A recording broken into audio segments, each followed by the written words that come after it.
Si quelqu'un ne demeure pas en moi, il est jeté dehors comme les sarments. Il se dessèche, puis on les ramasse et on les jette au feu et ils brûlent. Mets ta foi en Dieu. Si tu veux aller au ciel, sois Lazare. Lazare, ça signifie quoi? L'Éternel, c'est Éléazar.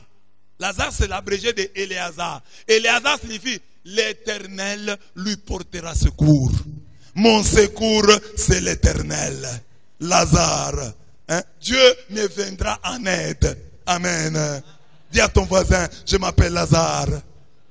C'est-à-dire, Dieu me viendra en aide.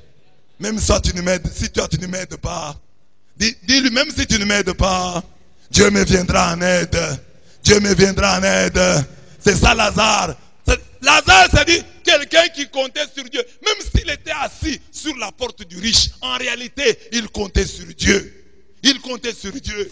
C'est pourquoi il portait le nom d'Éléazar. Ton papa est mort, l'Éternel me portera secours. Ta maman est morte, l'Éternel me portera secours. Mon papa est indifférent, l'Éternel me portera secours. C'est ça qu'il faut. C'est ça. Notre secours est dans le nom de l'Éternel. Il est le secours qui ne manque jamais. Mes yeux s'élèvent vers les montagnes. D'où me viendra? Le secours ne me viendra que de lui. Parfois, bien aimé, devant des hommes de ce monde qui ne peuvent rien, tu demandes. Je vous donne l'histoire là de Papa François. Papa François, le grand frère Papa Bruno ici. Il dit, il rencontre une personne qui est venue à la prière. Papa, aide-moi. Papa François lui donne rendez-vous. Comme ça, tu habites où? J'habite Limité. On se voit alors à la prière à Saint-Raphaël. La maman la vient à la prière à Saint-Raphaël. Papa connaît une panne. Son véhicule ne démarre pas. La maman commence à appeler. Et là, l'église, au lieu de s'adresser à Dieu, qui touche les cœurs des gens pour que les gens t'aident, elle sort de l'église. Elle commence à appeler Papa François. Papa François voit les téléphones qui sont mêlés, occupés. Il dit non, je vais voir après. Il ne décroche pas, il ne regarde pas. Et puis après, la maman commence à écrire. Papa François, je suis ici, je t'attends. Et là, l'église, les secours ne viennent que de l'Éternel qui a fait le ciel et la terre. Elle oublie ça.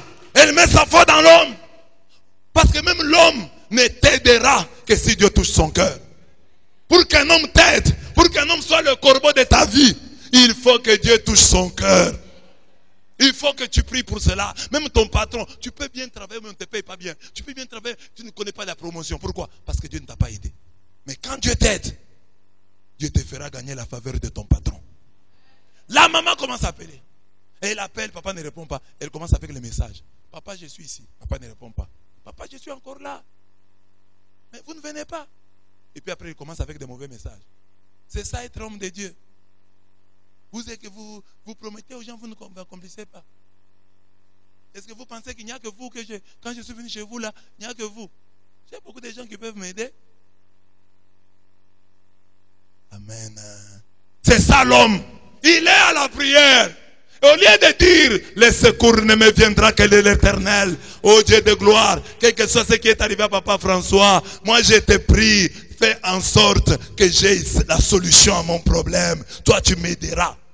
C'est Dieu. Croyez en Dieu, vous serez forts. Croyez en ces prophètes, vous vaincrez. Mais les prophètes là, c'est les prophètes de Dieu. C'est pas un prophète, c'est le prophète de Dieu. Vous ne croyez en lui que dans la mesure où il vient de Dieu. Amen. Amen. Donc mettez votre foi en Dieu. Parce qu'il y a des églises où on prêche même aux gens, on dit, non, quand vous venez ici, ne priez pas. Je prends votre charge spirituelle. Vous n'avez pas de prière à faire. Entrez seulement dans mon alliance avec Dieu.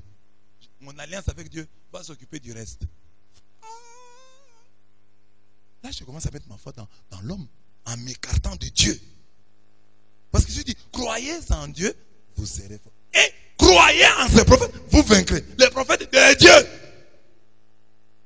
Vous croyez en eux, dans la mesure où vous êtes convaincus, sont des prophètes de Dieu. Vous ne vous êtes pas écartés de Dieu. Donc, mes bien-aimés, mettez votre foi en Dieu. Mettez votre foi en Dieu. Si vous mettez la foi dans l'homme, Dieu lui-même va s'arranger pour vous décevoir. Mon mari ici, ma femme ici, mon mari ici. Hein? Les maris, les femmes, tout le monde là, confiance relative. ton mari peut te tromper. Vous savez, il y a des maris qui trompent leurs femmes. Et il y a des femmes qui perçoivent ça. Quand un mari devient trop gentil, je te laisse l'argent. Non, moi quand un mari te laisse l'argent, hein, donc gère mon compte. Tu dis quoi? C'est mari, mais... Or c'est ça. Les maris qui trompent là, ils te laissent tout. Comme ça, ils te distraient avec l'argent là. Hein? Toi, tu es toujours dans l'argent là, tu fais des courses, hein, et lui là, hein, il se réjouit ailleurs. Je trompe. Hein? Donc il ne faut pas dire, mon mari ici, tellement il me laisse l'argent, c'est lui l'homme de mon vie. Non. L'homme de ton vie là, c'est là vraiment l'homme de ton vie. L'homme de ta vie, c'est Jésus. L'homme qui ne peut pas te décevoir, c'est Jésus. Le mari peut toujours décevoir. La femme peut toujours décevoir. Tu peux avoir une femme sorcière et tu ne sais pas. Tu peux avoir un mari sorcier. Si tu as femme sorcière, facilement tu peux découvrir. Mais mari sorcier. Mari sorcier. Il ne faut pas savoir. Parce que tout le monde croit que la sorcellerie, comme elle est au féminin, il n'y a que les femmes qui sont sorcières.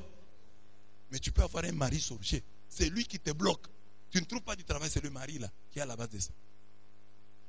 Un mari sorcier. Et puis il est le premier. Non, c'est petit ici est sorcier. Et toi-même tu es sorcier.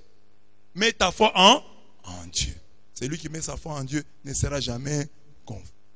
Que Dieu vous bénisse.